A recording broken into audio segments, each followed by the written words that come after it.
students, welcome back to my class. Today we are going to study one of the poems from Robin S. Ngangom.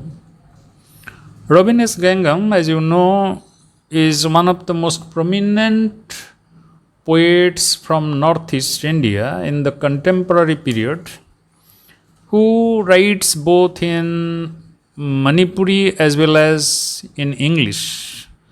Manipuri means he belongs to the Meitei community and he writes in that Meitei or the Meiteian language. He is, like all of his contemporaries, is one of the poets who stand for the identity which is different or which he asserts to be different, to remain different. And at the same time, he is also considered as a rebel poet who rebels not only against the contemporary rules prevailing on the land, but also against various other forces and aspects of life that troubles him as a common man. So he is bringing into his poetry a great variety of that life of rebellion, the life being sandwiched between the rulers of the land and the rebels of the land. But this particular poem, a poem for mother, is an autobiographical poem which is quite devoid of any political or socio-cultural implications from that point of view. This particular poem is of 5 stanzas written in free verse, and it very poignantly brings out his love for his mother, and through his personal experience that is presented here, he is bringing the universal love for mother, or the image of the universal motherhood being presented here. So the poem for the mother begins with his address to his mother, Pelem Apoki, which is the name of his mother. Mother who gave birth to me to be a man, how I hated leaving home 10 years ago. Now these hills have grown on me, but I am still your painfully shy son with a ravenous appetite. So the poem is bringing out his childhood memories when he was barely 10 years old, and he was quite reluctant to leave home. And why this leaving home? Because we all know the whole Northeast, Manipur among them, being one of the spots of conflict between the Indian government and its forces and the local rebellious forces who were struggling for their own identity, their own land, their own rule, self-rule. So Robin S. Ngangom tells his mother that he envisages his childhood when he was a boy who hated leaving home, but now these hills have grown on me. But these hills, because now he is staying in Shillong, in Meghalaya, where he works. And these hills at Shillong, they have grown on me. That means he has become familiar now with this strange land, once a strange land, once a land outside his motherland, has now become quite familiar. But I am still your painfully shy son with a ravenous appetite. But still he remains in his spirit, the shy child of his mother, with that ravenous appetite, that he is having the appetite for everything, the food for his appetite as well as the food for his thought. The boy who lost many teeth after emptying your larder. And as a boy, he is remembering, he is reminiscing about his boyhood when he was emptying the larder of his mother of every eatable items, all kinds of food that his mother had stored. He would have secretly taken it because he had a ravenous appetite. And I am also your dreamy-eyed lad who gave you difficult times during his school days, romancing every girl he wanted, even when he still wore half pants. And he is also remembering about his romance in his boyhood, or his infatuations with all the girls he came across, every girl he wanted, even when he still wore half pants, though he was a mere boy, a mere child, but he fell in love with each and every girl that he came across. So it again brings out his ravenous appetite, both for the food and the romance. You told your children that money and time do not grow on trees, and I could never learn to keep up with them.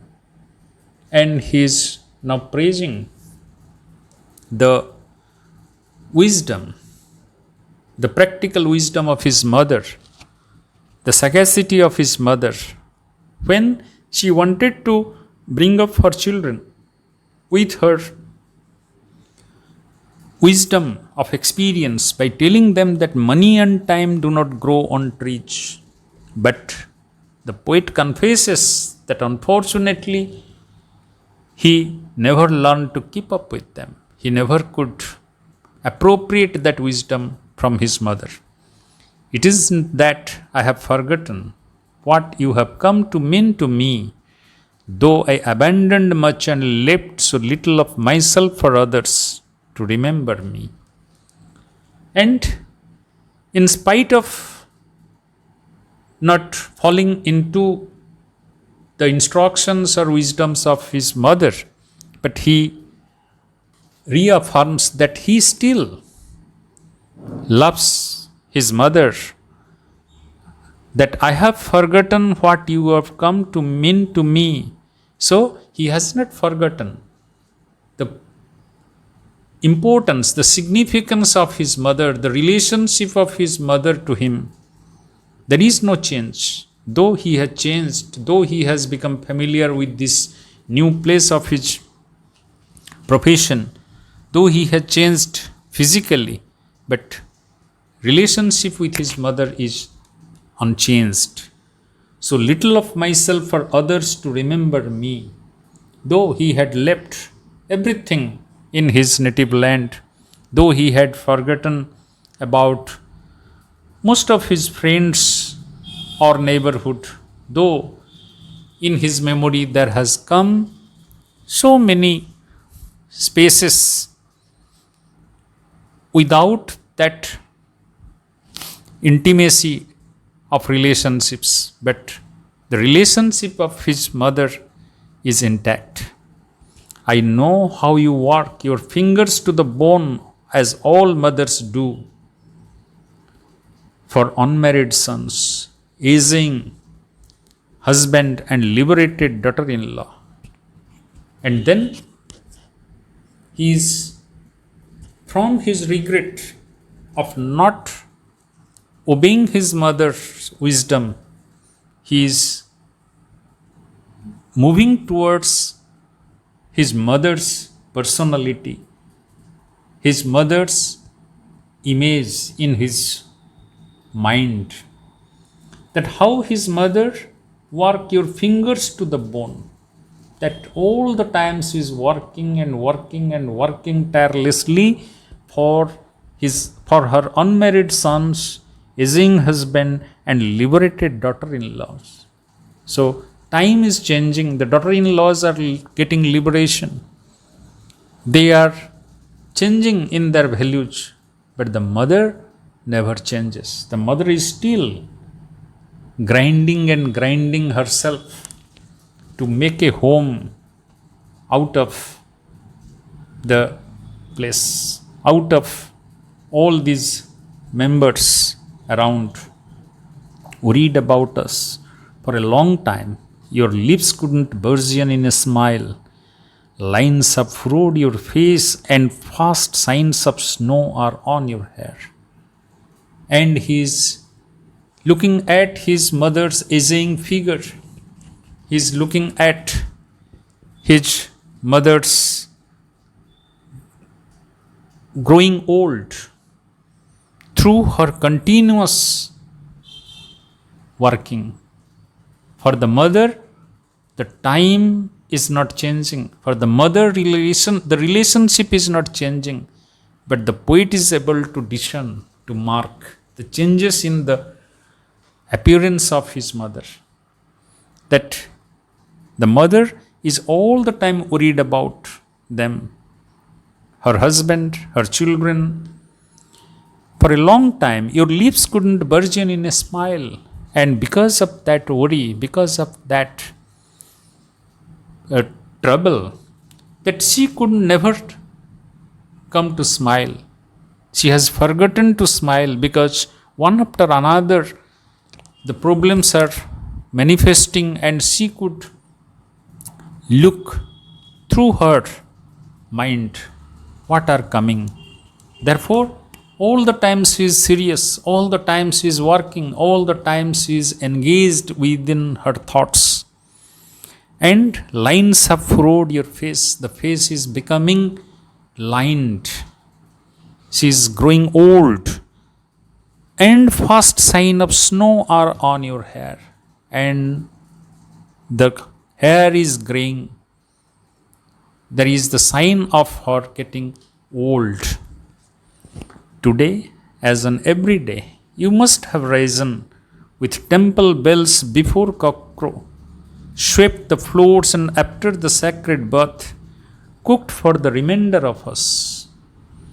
She is reminding, she is recalling of his mother and her everyday house chores, that like every day she must have risen with the temple bells early in the morning before cock crow, and she must have swept the floors, and after that taken that bath to purify herself, the sacred bath, cooked for the remainder of us. And whoever are there at home, she must have cooked food for them, because she is the mother. She thinks about their well-being, she thinks about their food, their rest, and their future development.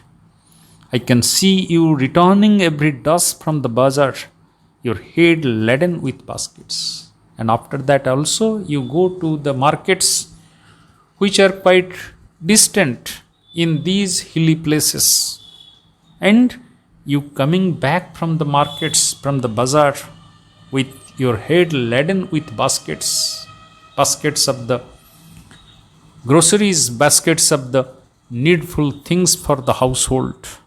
That means it is the image of a mother who has taken the self-responsibility of maintaining the home irrespective of the changes in the season or the situations. She is like the sun and moon moving constantly, irrespective of any change of season. Must you end toiling forever? So the poet is asking a question. A question comes to his mind. From the boyhood, he is observing his mother in this manner till the mother is approaching the old age. So he is asking this question not only to his mother but also to himself. Must you end toiling forever? So, till the very end, will you go on toiling? Won't you take rest? Won't you take a break? I am sorry, Pelem. I have inherited nothing. So the poet is regretting. The poet is repenting. He is telling that he feels very sorry. Why?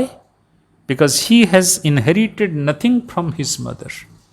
He couldn't take this sustainable approach of life from his mother. He couldn't appropriate this self-sacrificing nature of the mother. She couldn't simply continue like this, like his mother. So, I have inherited nothing of your stable ways or culinary skills. Neither I could be as stable as you in your ways of life, nor I could develop the culinary skills. Forgive me for all your dreams of peace during your remnant days. I turned out to be a small man.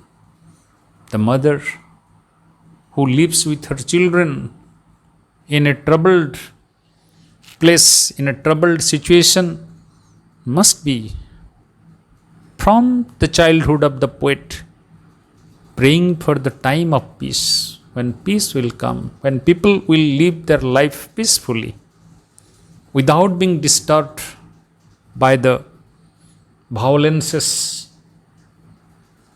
and revolutions. But for all your dreams of peace during your remnant days, I turned out to be a small man with small dreams, living a small life. The poet is asking for forgiveness that he couldn't live up to the dream of his mother. He couldn't attain any greatness to show that the struggle of his mother has beared the fruit. So, he is telling that he is a small man with a small dream. He is simply living for himself. He can't sacrifice himself for the land. He can't sacrifice himself for any great cause. Living a small life, he couldn't attain any great thing in his life as his mother might have aspired for. So, he considers his mother to be a valiant mother, the mother of the children whom the mother wanted to attain greatness in their life. Therefore, she had sacrificed her life. She is still toiling in her life ceaselessly. But the poet refers himself as a small man because of his worldly achievement, which is very insignificant in comparison to his mother's great attitude, his mother's lifelong struggle, his mother's lifelong dream. So, this poem is a dedication to the mother, and it is not only the dedication to his own mother but the universal motherhood. And he is also glorifying this motherhood by recounting about every aspect of his mother in very simple language. The poem can be asked as a presentation of mother-child relationship or the universal motherhood being presented from the ordinary human perspective. Thank you.